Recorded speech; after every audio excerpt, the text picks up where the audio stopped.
Hello મિત્રો, નમસ્કાર. બાપુના જોક્સમાં આપનું સ્વાગત છે. વડીલોને પ્રણામ કરી મારા જોક્સ ચાલુ કરું. આજે રવિવાર, તો દર રવિવારે છે ને રજા હોય. બીજે બધી કોરોના કંપનીમાં છે ને ઇન્ટરવ્યૂવાળા દાદા આવે અમારે ત્યાં. તો કોરોવિલ છે ને કોરોના છે.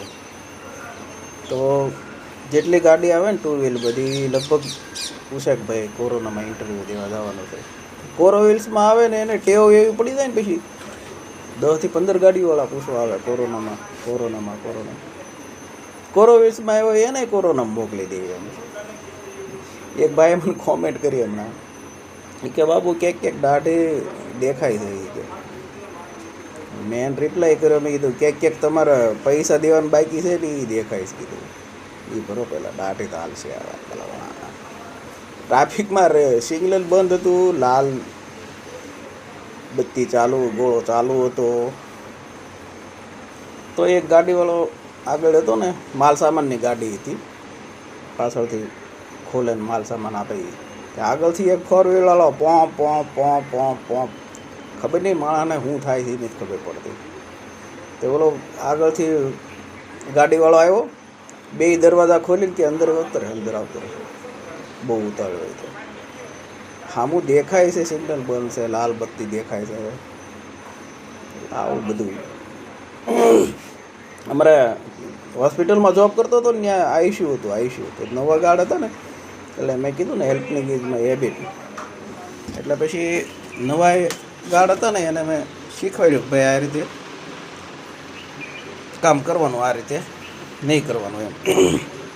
એટલે એ કે પહેલે દિવસે નવા ગાર્ડ હતા તો પહેલે જ દિવસે સ્ટાફવાળા આવ્યા ને તો એને રોક્યા હતા કે સ્ટાફમાં શું એમ. એટલે પછી જવા દીધા. અમારે શું દરવાજો અમારા કાર્ડ હાથમાં હોય, કાર્ડથી ખુલ્લે નકર બંધ થઈ જાય, ક્રેક થઈ જાય. કોઈ પણ અંદર થાય ને તો અમારે દરવાજો ખોલી દેવાનો અમારે ઉપર હોય ગાર્ડ ઉપર. તો મેં એને શીખવાડ્યું. મેં કીધું જો રાત પાળીમાં હતા, હું દિવસ પાળીમાં હતો. હું જેવો આવ્યો તો એ રાત મને કે કંઈક થોડુંક શીખવાડતો હતો. વાંધો નહીં, આ લોકો ખીજાય પછી. જેમ કે જો આઈસીયુમાં સ્ટાફવાળા છે ને એને તારે સમજી લેવાનું કે ઝડપથી હાલતા હશે. એક તો પહેલું તો ઝડપથી હાલતા હશે ને શુદ્ધ કાઢીને આપણી ઉપર ઈશારો કરશે આપણને, અને આપણે તોય પૂછી લેવાનું કે બોલો સર. એટલે એમ કહેશે સ્ટાફ, એટલે જવા દેવાનું. વાંધો નહીં. હવે રહેવાનું તે કે બાપુ એ કે લોચો થઈ ગયો કે તોય દે. હું લોચો થઈ ગયો તે કે 2 જણા આવ્યા, તમે કીધું એમ ઝડપથી જ હાલ્યા આવતા હતા, અહીંયા આવ્યા ને પૂછ્યું. મેં કીધું બોલો સર. તે કે સ્ટાફ. તે મેં ખોલી દીધું, ગયા. તે અંદરથી ફોન આવ્યો, અમારે લેન્ડલાઇન ફોન હોય બહાર. અંદરથી ફોન આવ્યો કે આને કોને પૂછીને મોકલ્યા. બહાર આવ્યા પૂછ્યું કે સ્ટાફ. તે કે હા પોલીસ સ્ટાફ. કે એને જવા દીધા. કે આવું બધું લોચો થાય યાર.